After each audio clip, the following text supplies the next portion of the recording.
Yang Tina buat. rasa? Apa yang Tina rasa? Tapi kali ni yang best tu masa jumpa Awan tu dia kenal lah Ustaz. Dia kenal kita Awan Dia kenal, awal dia kenal kita. yang dulu juga. Masya Allah, tabar. Dia kan. Jadi kita naik tu macam biasa lah kan. Dah sampai situ. Tapi kali ni masa masuk tu pas solat tu memang sejujurnya lebih baik lah daripada yang pengalaman yang dulu kali ni.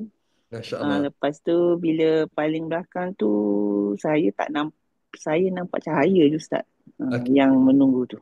Cahaya saja. okey. Memang cahaya tu cantik lah. Dia tidak terik tapi nyaman tapi terang. Macam nak kata entah. Okey, okey. Jadi Alhamdulillah. hanya air mata je lah. Tak boleh nak keluar suara lah. Kita Okey, Tina dapat hadiah kan? Dapat hadiah kan? Tak ada dapat kata. dapat dapat saya dapat tasbih Ustaz.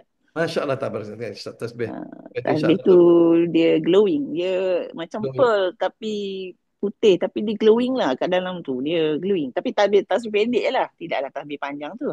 Okey, okey, okey. Jadi saya ambil lah. Lepas tu tak boleh nak cakap dengan dia.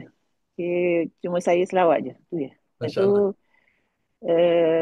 kita keluar tu pun kepala kita tu duduk pada belakang. Memang tak tahu nak kata lah. Tak boleh nak sebut lah perasaan tu. Ustaz Uh, faham, Ustaz faham dah. Ustaz faham memang. tak tahu nak kata lah tapi kita faham lah jadi nak tanya pun tak, mulut tak boleh keluar cuma selawat je selawat lah lepas tu Allah, okey, okey. Okey, Ustaz. balik tu pun memang macam Ustaz cakap lah balik siap dah duduk apa landing kat depan pagar gate tu pun bunyi keriak-keriak masuk pintu siap buka lock semua macam biasa naik tangga masuk bilik tu masuk dalam badan balik macam tu lah. Masya Allah. Okay, Alhamdulillah. Terima kasih Tina. Tina kan kongsikan. InsyaAllah kongsi tuan semua.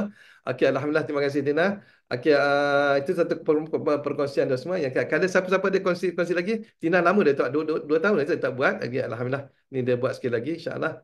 Jadi, Ustaz beritahu ada anak murid Ustaz yang setiap tahun dia buat. Dia seronok, dia seronok, insyaAllah.